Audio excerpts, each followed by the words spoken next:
똘똘한 그 학생도 사회 단원 평가만 보면 40점? 한 학기에 2번 있는 사회 단원 평가. 어떻게 준비할까요? 안녕하세요. 마마린입니다. 제가 얼마 전에 아이한테 물어봤었어요. 5학년 돼서 가장 어려운 점이 뭐니? 이렇게 물어봤더니 아이가 사회가 갑자기 확 어려워졌다고 하더라고요. 단어도 많이 어렵고 기억해야 할 내용도 훨씬 많아졌다고요. 그렇지 않아도 제가 학부모 상담 때 담임 선생님께 여쭤본 적이 있어요. 사회라는 과목도 단원 평가를 보나요? 이렇게. 그랬더니 선생님께서 사회 같은 경우에는 한 학기에 2단원밖에 안 된대요. 그래서 제가 찾아보니까 첫 번째는 국토와 우리생활, 두 번째는 인권 존중과 정의로운 사회, 이렇게 2가지더라고요.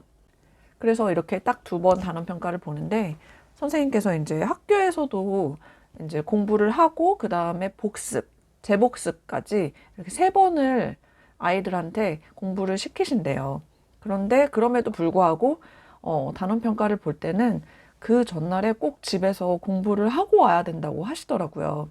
그러면서 덧붙이는 말씀이 평상시에 공부도 잘하고 되게 똘똘해 보이는 아이들이 사회 단원 평가만 보면은 막 40점, 50점 이렇게 맞는 아이들도 있다고 하시는 거예요. 생각해보면 보통 수학이나 영어 같은 경우에는 아무래도 학원을 굉장히 많이 다니다 보니까 기본적인 실력이 있잖아요. 그런데 나머지 뭐 사회 아니면은 역사 이런 거 같은 경우에는 집에서 따로 기본 실력으로 이렇게 공부를 해놓은 게 없기 때문에 아무래도 아이들이 훨씬 더 어려워하는 게 아닐까 생각이 들어요. 사회라는 과목은 시험 보기 전에 한번 준비를 안 하면은 평소 실력이라는 게 전무후무한 과목이기 때문에 준비를 안 하면은 좀 힘들 수가 있다고요. 그래서 여쭤봤죠. 혹시 문제집을 따로 풀어야 될까요? 그랬더니 단원평가 보기 전에 교과서 한번 읽고 오면 된다. 이렇게 말씀을 하셨었어요. 그런데 사회라는 과목이 우리도 공부를 해봤지만은 이렇게 줄쳐가면서 딸딸 외운다고 해서 다 외워지는 과목이 아니잖아요. 왜냐면은 외울 내용이 너무 많으니까. 그렇게 외우다 보면은 내용 파악하는 데는 굉장히 시간도 오래 걸리면서 뭐가 중요한지 모를 때가 훨씬 더 많거든요. 오히려 이런 과목 같은 경우에는 문제를 풀면서 아, 이런 내용이 중요한 거였구나. 이런 내용을 내가 숙지를 하고 있으면 되겠구나. 이런 거를 파악하는 게 훨씬 더 쉽게 접근하는 방법이라고 생각을 하거든요. 그래서 모르는 문제가 나왔을 때 그 모르는 부분에 대해서 내가 집중적으로 이해를 해서 파악하는 게 훨씬 더 빠르고 효과적일 수 있어요. 그래서 만약에 학교에서 시험을 본다고 하면은 내가 그 진도에 맞게 문제를 풀어보고 그 틀린 부분을 개념을 보완하는 형태로 한다면은 훨씬 더 사회를 진 빼지 않고 공부를 할 수가 있겠죠. 지금 초등학교 저학년, 중학년 같은 경우에는 사회를 미리 접할 수 있는 책도 있어요. 뭐냐면은 어린이 사회형사대 CSI라는 책이에요. 저희 아이가 초등학교 1학년 때부터 한 3, 4학년 때까지는 시간 날 때마다 계속 돌려봤던 책인 것 같아요. 이 책이 초등 사회 연계로 나와 있다 보니까 굉장히 많은 내용을 담고 있으면서도 아이들이 재미있게 볼 수 있는 요소들이 굉장히 많거든요. 그래서 저희 아이 같은 경우에도 5학년 때 처음 사회를 접했지만은 사회 책에 나오는 내용들을 딱 봤을 때 나 이거 이 사회형사대 CSI에서 벌써 봤던 내용인데 이런 거를 얘기하는 적이 굉장히 많았어요.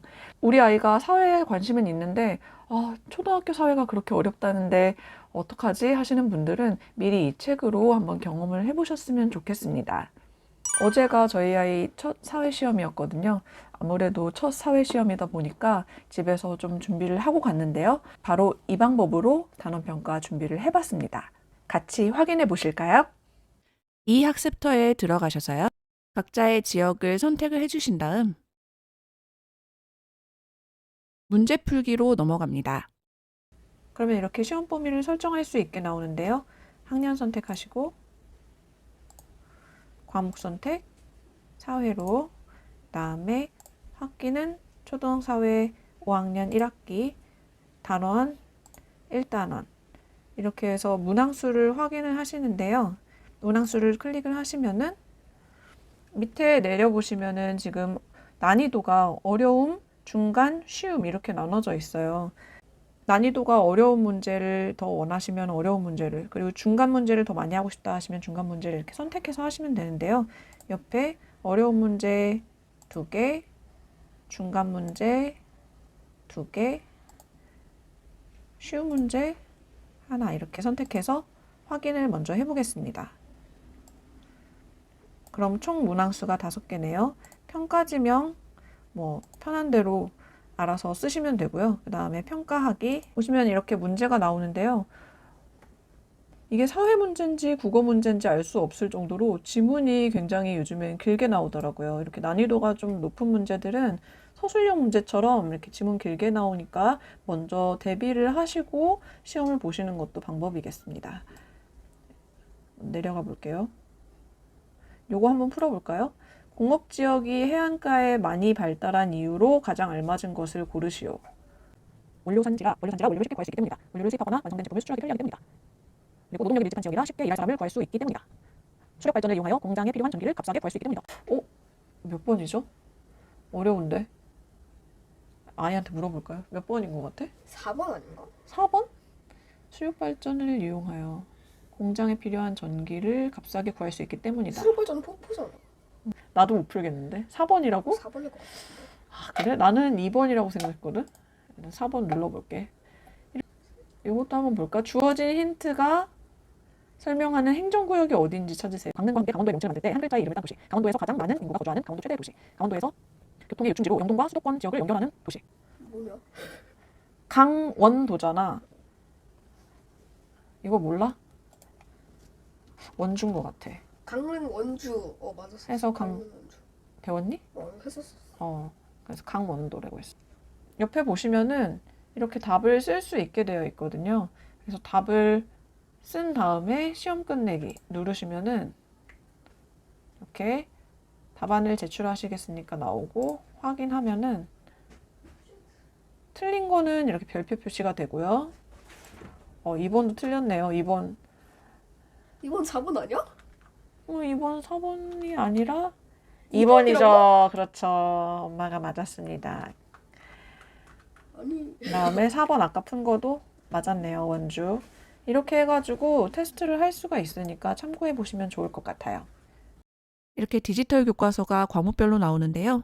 사회 5-1 들어가셔서 여기 밑에 빈칸 보이시죠? 여기에다가 자신이 원하는 시험 범위를 써줍니다.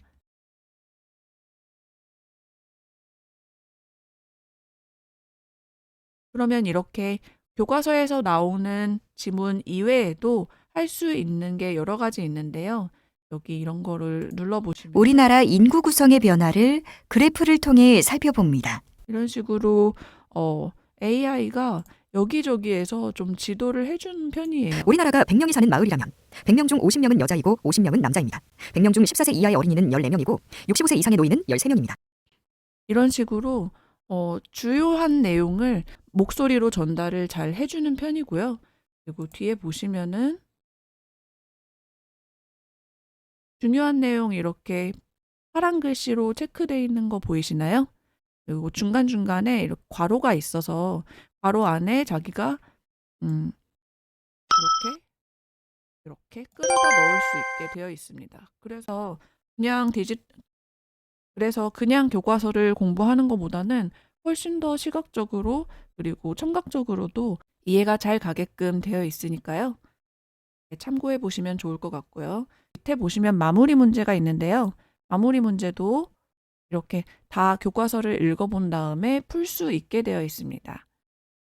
그래서 이런 문제를 풀어보시면은 자기가 뭘 아는지, 뭘 모르는지 조금 더 확실하게 이해할 수 있겠죠? 여러분 잘 보셨나요? 앞으로 다가올 사회시험 공부하실 때 유용하게 사용해 보시길 바래요. 지금까지 마마린이었고요. 오늘도 현명한 하루 보내세요. 감사합니다.